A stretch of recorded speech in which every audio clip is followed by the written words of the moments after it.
दोस्तों, अफगानिस्तान पर तालिबान के कब्जे के बाद तालिबान ने सरकार का गठन कर लिया, लेकिन अफगानिस्तान में तालिबान के सामने सबसे ज्यादा चुनौती जिन लोगों ने पैदा की वह पंजशीर के शेर थे। और इन्हीं पंजशीर के शेरों से तालिबान का पंगा अब उसी को बहुत ही ज्यादा भारी पड़ने वाला है। जी हां दोस्तों, पंजशीर के लिए भारत, रूस, तजाकिस्तान की तिकड़ी बहुत ही भारी तरीके से पलटवार करने वाली है, जिसमें तालिबान के परखच्चे उड़ जाएंगे। दोस्तों, पंजशीर के अमरुल्लाह सालेह और अहमद शाह मसूद ने ऐलान कर दिया था कि जब तक शरीर के अंदर एक भी खून का कतरा रहेगा तब तक वे तालिबान के खिलाफ सर नहीं झुकाएंगे। पंजशीर की तजाकिस्तान के साथ बहुत ही गहरी दोस्ती है, क्योंकि पंजशीर में ताजिक बहुल लोग रहते हैं और तजाकिस्तान में भी ताजिक बहुल लोग रहते हैं। ऐसे में अपने लोगों को बचाने के लिए तजाकिस्तान किसी भी हद तक जा सकता है, जिसमें रूस और भारत उसकी मदद करेंगे, क्योंकि भारत के सामने भी कश्मीर पर आने वाला संकट साफ तौर पर नजर आ रहा है। तो वहीं रूस एशिया के अंदर तजाकिस्तान के जरिए कई विशेष मुद्दों के जरिए अपनी स्थिति को मजबूत करता रहता है। इसीलिए दोस्तों, बहुत ही बड़े युद्ध का संकेत अब तजाकिस्तान ने दे दिया है। पंजशीर पर कब्जा करके तालिबान ने बड़ी गलती कर दी है। इसके अलावा तालिबान ने जो सरकार बनाई उसके अंदर जो अल्पसंख्यक है, जो महिलाएं हैं, उनको भी जगह नहीं दी, और यही बात तजाकिस्तान को नागवार गुजरी है। तालिबान और पाकिस्तान को तजाकिस्तान ने खुली धमकी दे दी है। तालिबान और पाकिस्तान को तजाकिस्तान ने खुली धमकी देकर कह दिया है कि अब अंजाम बुरा होगा। दोस्तों, तजाकिस्तान के पीछे जो शक्तियां काम कर रही है वह भारत व रूस की है। तजाकिस्तान भारत और रूस का बहुत ही अच्छा दोस्त है, और तजाकिस्तान के अंदर आपको पता हो तो भारत का फारखोर एयरबेस भी है, जो भारत और रूस मिलकर ऑपरेट करते हैं। और इसी एयरबेस से 20 साल पहले जब तालिबान ने पंजशीर पर हमले की कोशिश की थी, तो भारत रूस ने यहीं से तालिबान की तबाही को अंजाम पर पहुंचाया था। दोस्तों, अब तजाकिस्तान से भारत और रूस तालिबान के खिलाफ युद्ध का बिगुल फूंकने वाले हैं, और यह जंग दोस्तों बहुत ही ज्यादा भयानक हो सकती है।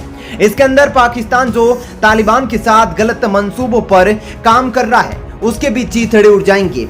दोस्तों, जिस प्रकार से रूस ने तजाकिस्तान के अंदर अपनी सैन्य उपस्थिति को बढ़ाया है और लगातार खतरनाक हथियारों को तजाकिस्तान की सीमा पर तैनात किया है, उससे युद्ध का संकेत साफ साफ मिल जाता है। दरअसल अफगानिस्तान में तालिबानी आतंकियों के कब्जे के बाद भारत का दोस्त तजाकिस्तान अपने तेवर और सख्त करने जा रहा है। तालिबान ने देश में अपनी अंतरिम सरकार में अल्पसंख्यकों को बहुत ही कम जगह दी है, जिससे तजाकिस्तान भड़क गया है। तजाकिस्तान ने बिना पाकिस्तान का नाम लिए कहा कि पंजशीर में तीसरे देश ने तालिबान को हमला करने में मदद की है। इस बीच रूस ने ऐलान किया है कि वे तजाकिस्तान में इस साल के आखिरी तक अपने सैन्य अड्डे पर 30 नए टैंक भेजने जा रहा है। वहीं दोस्तों, रूस ने तजाकिस्तान की सेना के साथ व्यापक पैमाने पर युद्धाभ्यास भी किया है। रूस ने कई बार नए हथियार तजाकिस्तान में अपने सबसे बड़े विदेशी ठिकाने पर भेजे हैं। रूस को डर सता रहा है कि तालिबान के कब्जे के बाद उसका असर पूरे मध्य एशिया पर पड़ सकता है। रूस अपनी सुरक्षा के लिए मध्य एशिया के देशों तजाकिस्तान, उज्बेकिस्तान को एक बफर जोन के रूप में देखता है। रूस को डर सता रहा है कि तालिबानी आतंकी तजाकिस्तान के रास्ते उसके चेचनिया जैसे अशांत इलाके में घुस सकते हैं और फिर से हिंसा को भड़का सकते हैं। इस बीच ताजिक राष्ट्रपति इमोमली रहमोन ने अपने देश में कट्टरपंथियों के उभार और उनकी विचारधारा को फैलाने वालों के खिलाफ सख्त कार्रवाई के लिए कहा है। तजाकिस्तान की अफगानिस्तान से जुड़ी सीमा करीब 1344 किलोमीटर लंबी है। इनमें से ज्यादातर पहाड़ी सीमा है, जिस पर निगरानी करना बहुत ही ज्यादा मुश्किल है। वहीं दोस्तों, रूस ने एक और सख्त कदम उठाते हुए तालिबान की सरकार बनाने के कार्यक्रम की नीयतों को भी ठुकरा दिया था। इसके बाद दोस्तों, तजाकिस्तान ने अपना रुख सख्त कर दिया है। यही नहीं, तजाकिस्तान के राज्य समर्थित सर्वोच्च धार्मिक प्राधिकरण ने तालिबान के अफगानिस्तान में उठाए कदमों और गैर इस्लामी करार दे दिया है। रूस और तजाकिस्तान की इस सख्त रुख से अफगानिस्तान में माहौल एक बार फिर से बिगड़ने की आशंका पैदा हो गई है, जिसमें भारत का दोस्तों अहम रोल माना जा रहा है।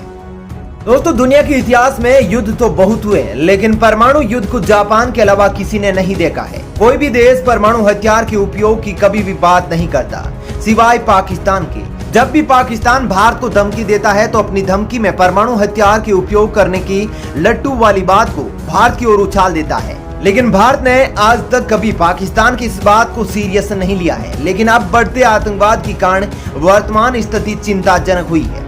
आपको बता दें कि भारत चारों ओर से परमाणु हथियार से घिरा हुआ है, जो भारत की चिंता को बढ़ाना शुरू कर दिया है। उधर हमारा पड़ोसी देश आतंकवादियों का केंद्र पाकिस्तान लगातार परमाणु बम बढ़ाने में लगा हुआ है। पिछले एक साल में उसने 5 नए परमाणु बम का निर्माण किया है। अब भला पाकिस्तान को कौन बताए कि जिनके घर शीशे के बने होते हैं वो दूसरों के घरों में पत्थर नहीं मारा करते, क्योंकि पाकिस्तान भारत के लिए ही लगातार परमाणु हथियार को बढ़ाने में लगा है, जो कभी उसकी बर्बादी का कारण बन सकता है। आने वाले दिनों में जिस तरह से पाकिस्तान विरोधी तहरीक तालिबान भयानक रूप लेता जा रहा है, अगर उसके हाथ परमाणु हथियार लग गया तो पाकिस्तान एक झटके में तबाह हो जाएगा। उधर भारत के लिए सोचने वाली बात यह है कि पाकिस्तान अभी भी परमाणु बम की संख्या में भारत से आगे है, जबकि तकनीकी क्षेत्र में भारत और पाकिस्तान के बीच हजारों कदम का फासला है। दोस्तों, आइए एक नजर डालते हैं पाकिस्तान और चीन जैसे देशों में परमाणु बम की संख्या पर।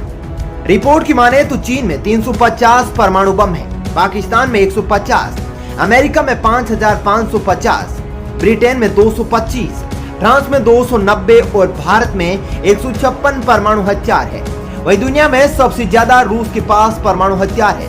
रूस के पास इतने परमाणु हथियार है कि उससे 190 देशों को 3 बार तबाह किया जा सकता है। अंतर्राष्ट्रीय नियमों के आधार पर कोई भी देश किसी दूसरे देश पर परमाणु हथियार का उपयोग नहीं कर सकता, लेकिन पाकिस्तान का भरोसा नहीं किया जा सकता है। पाकिस्तान का लगातार परमाणु बम बनाना और भारत का पाकिस्तान के मुकाबले परमाणु बम में कमी बहुत ही गंभीर समस्या और खतरे का रूप ले रही है। जरा सोचिए, यदि भारत और पाकिस्तान के बीच परमाणु हमला हुआ तो क्या होगा? इनमें से किसी भी देश ने एक दूसरे पर परमाणु बम गिराया तो क्या होगा?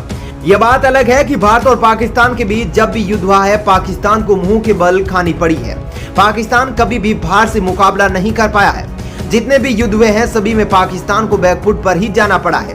आपको याद दिला दे कि पिछले कई वर्षों में भारत और पाकिस्तान के बीच जितने भी युद्ध हुए हैं उनमें क्या इतिहास रहा है। वर्ष 1947 में भारत और पाकिस्तान के बीच में युद्ध में पाकिस्तान की भयानक शिकस्त हुई। यह युद्ध कश्मीर को लेकर हुआ था। कश्मीर पहले स्वतंत्र राज्य हुआ करता था, जहां एक हिंदू शासक का राज्य था, लेकिन यहाँ की जनता मुस्लिम थी, जिसने राजा हरि सिंह के खिलाफ विद्रोह शुरू कर दिया था। पाकिस्तान इसी का फायदा उठाकर कश्मीर पर हमला कर दिया था। उधर दूसरी ओर जब हरि सिंह के पास कोई रास्ता नहीं बचा तो भारत से मदद की गुहार लगाई और नेहरू ने कश्मीर का भारत में विलय करने की शर्त पर अपनी सेना को कश्मीर में भेजा। लेकिन तब तक पाकिस्तान एक हिस्से पर कब्जा कर चुका था, जिसे आज पीओके के नाम से जाना जाता है। भारत अभी हाल ही में अंग्रेजों से युद्ध से बाहर आया था, इसलिए भारत ने पाकिस्तान से उलझना ठीक नहीं समझा और सेना को वापस बुला लिया। 18 साल के बाद फिर से 1965 में भारत पाकिस्तान के बीच में युद्ध हुआ, जिसका मुख्य कारण जल विवाद था। इस युद्ध में भी पाकिस्तान को करारी हार मिली थी। फिर आया साल 1971, जिसमें एक बार फिर भारत और पाकिस्तान के बीच युद्ध हुआ। इसमें पाकिस्तान भारत से पिछले युद्ध से मिली हार का बदला लेना चाहता था, लेकिन भारत ने उसके हिसाब में एक और हार लिख दी और इस हार में पाकिस्तान के 2 टुकड़े हुए थे, जिसका एक टुकड़ा आज बांग्लादेश के नाम से जाना जाता है। दोस्तों, आपको एक और बात बता दूं कि यहीं से पाकिस्तान